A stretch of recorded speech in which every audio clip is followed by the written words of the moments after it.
Alright, the Hypershade in Maya.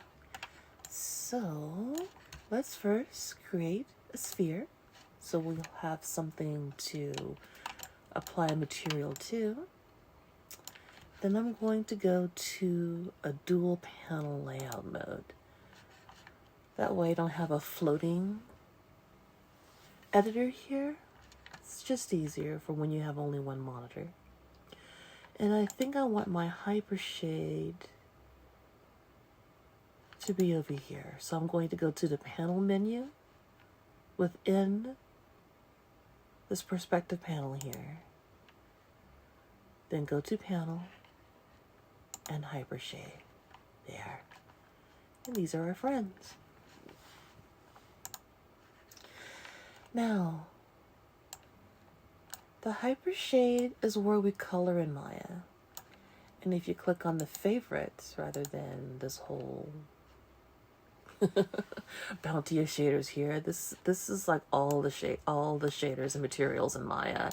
For more advanced users. For us, your first 2 years of life in modeling and texturing in Maya, let's stick to this. So these are Maya's basic materials. Blend is for shiny. Lambert, which is the default material, is matte. Layered shaders, super fun, but probably more powerful than our computers can handle at the moment. We'll see what happens when we get more memory, also known as RAM, installed in our iMacs. Fong is good for plastic, both Fongs. Ramp shaders are good for gradients. Surface shaders, that's completely black. We use that for non-renderable surfaces and for NURBS. So I'm going to create a blend just to show you a shiny. So I'm going to call this blend Shiny Planet, and under its property editor, okay, this is the material viewer. This is where we tweak all of our colors and goodies in the Hypershade. So under its color bar here, I'm going to choose a color. Then you can adjust it just like in Photoshop. Tint, tone, and shade. Done. And there are two ways to apply a material to geometry. You'll find your model being called model, geometry, or mesh. Okay? Mesh, and they'll just say also geometry. For older users, we'll also use that term. I'm going to use the term model for now.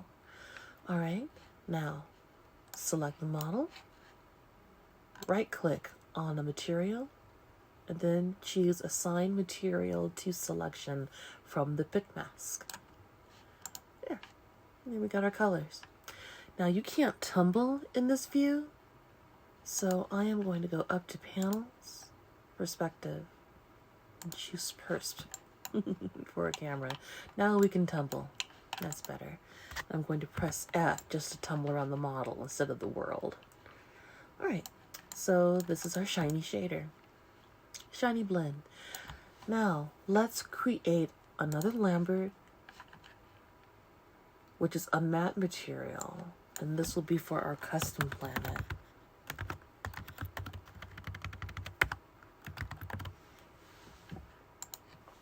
All right. Now, under the Lambert's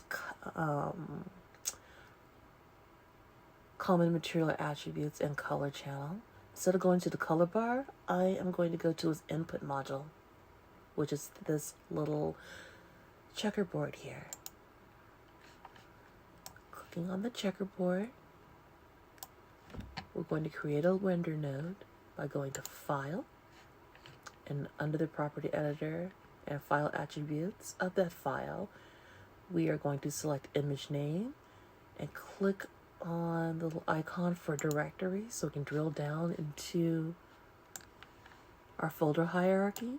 My folder hierarchy is already set up For you see, in the source images, I have made copies of all of the maps that I created for After Effects. I made copies of them and transported them to the source images folder under the Maya hierarchy. Alright, just showing you where that is. File project, Maya, Hitchhikers, source images. I'm going to select the color map. There. And now that's all nice and happy for our shader. I am going to use the second most common way of applying a material to geometry, and that's by middle mouse button clicking, which is your scroll wheel, on the material and dragging it on top of geometry. There we go. Woo! So that's the color channel. However, we don't want the planet to be a marble, you know? One of the appeals of 3D is like all the models and textures on the characters. So I want to apply a bump map. So what we're going to do, select our material again, select its input and output module.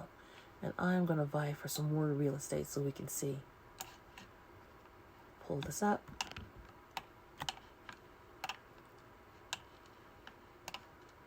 Click on that material. Not its placement, just output, which is meaning it's going to a material, or its input per se. We're not going to that. We are going to the material itself. And we're going to go to bump mapping under common material attribute. This may be in a slightly different place under the school's Maya, which is Maya 2019. I'm working at home with Maya 2020, and bump mapping is under the common material attributes. If you have trouble finding the bump map node under the material viewer, just give me a call and I'll find it for you. So, under bump mapping, click the checkerboard for its input. Go to File.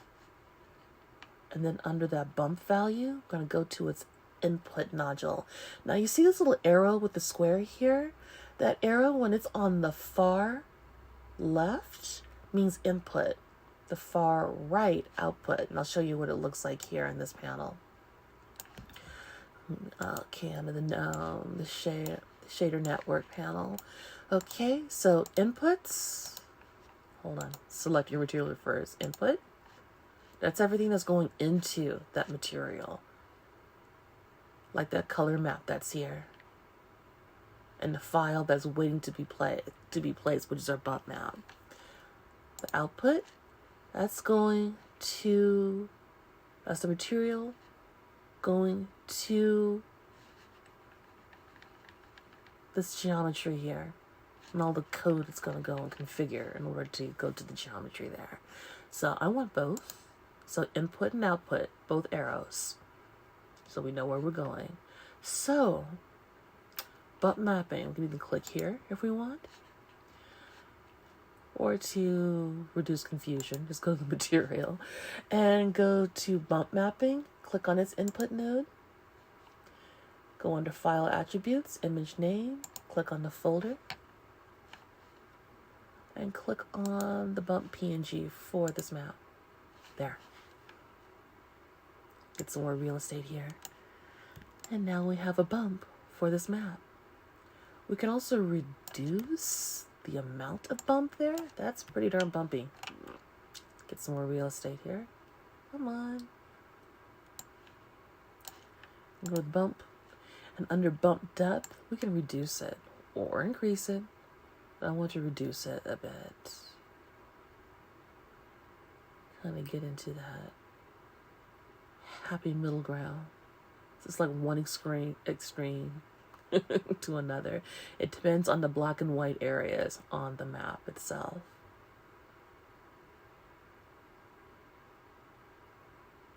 Maybe it's a little more bumpy. Just a little bumpy. There. That looks a little more, oops, try again. That's a little more inhabitable as a planet. There we go. Marty. And that is the Hypershade. Color and importing textures into the Hypershade. Have fun.